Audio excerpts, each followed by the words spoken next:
Hello friends, சப்பாத்திக்கு சூப்பரான சைடிஷான முட்டை கீமா எப்படி செய்யறதுன்னா பார்க்க போகிறோம். ரொம்பவே டேஸ்டியான ரெசிபி, டக்குன்னு செய்யக்கூடிய ரெசிபி. ஆனால் டேஸ்ட் வந்து வேறு லெவலில் இருக்கும். கண்டிப்பாக ட்ரை பண்ணி பாருங்கள்.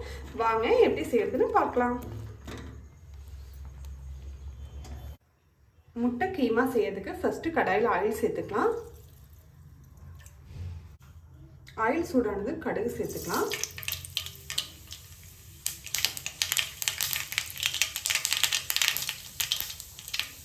கடுகு சேர்த்துக்கலாம். கடுகு பொரிஞ்சதுமே கட் பண்ணி வச்சுக்கிறேன் ஆனியன் சேர்த்துக்கிறேன். 2 நார்மல் சைஸ் ஆனியன் வந்து கட் பண்ணி வச்சிருக்கேன். ஆனியன் சேர்த்துட்டு 2 பச்சை மிளகாய் சேர்த்துக்கலாம்.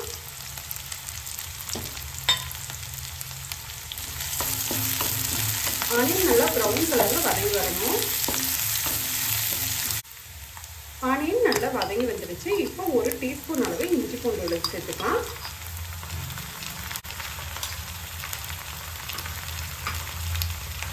இஞ்சி பூண்டு பச்சை வாசம் போகிற அளவுக்கு நல்லா வதக்கி விடுங்க. 2 நார்மல் சைஸ் தக்காளி சேர்த்துக்கலாம்.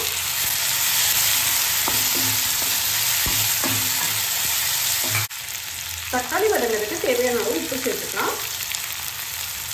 தக்காளி நல்லாவே வதங்கிடுச்சு. இப்போ மஞ்சள்தூள் சேர்த்துக்கலாம். காரத்துக்கு ஏற்ற அளவு மிளகாய்த்தூள் சேர்த்துக்கலாம். 1/2 டீஸ்பூன் அளவு கரம் மசாலா சேர்த்துக்கலாம். 1/2 டீஸ்பூன் அளவு மல்லித்தூள் சேர்த்துக்கலாம். எல்லாமே சேர்த்து நல்லா பச்சை வாசம் போகிற வரைக்கும் வதக்கி விடலாம்.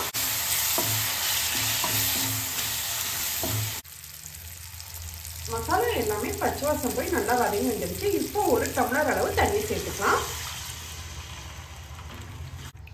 தண்ணியோடு சேர்ந்து மசாலா எல்லாமே நல்லா கொதிச்சு வரட்டும். இப்போ ஒரு லிட் வச்சு மூடி வச்சிடலாம். மசாலா பச்சை வாசம் போய் கொதிச்சு வர்றதுக்குள்ள எக்கை வந்து ஒரு பீட்ரூட் துருவறதுல துருவி வச்சுக்கலாம்.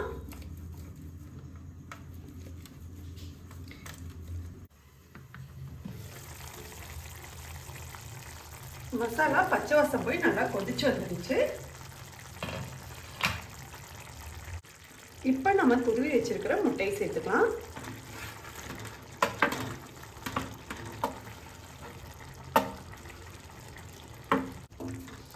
இதெல்லாமே சேர்த்து நல்லா கலக்கி விடலாம். வெந்து வரட்டும். அவ்வளோதான். தண்ணி எல்லாமே குறைஞ்சு முட்டையுமே மசாலாவோட நல்லா மிக்ஸ் ஆகி வந்துடுச்சு. இந்த டைம்ல அடுப்பை ஆஃப் பண்ணிடலாம். இது ஒரு சூப்பரான ரெசிபி. கண்டிப்பாக ட்ரை பண்ணி பாருங்க. டிஃபன் பாக்ஸு கூட சப்பாத்தி கூட பேக் பண்ணி தரதுக்கு சூப்பராக இருக்கும். தோசை கூட நல்லாயிருக்கும். இந்த ரெசிபி பிடிச்சிருந்துன்னா லைக் பண்ணுங்க, ஷேர் பண்ணுங்க, கமெண்ட் பண்ணுங்க. கண்டிப்பாக எங்கள் சேனலை சப்ஸ்கிரைப் பண்ண மறந்துடாதீங்க ஃப்ரெண்ட்ஸ்.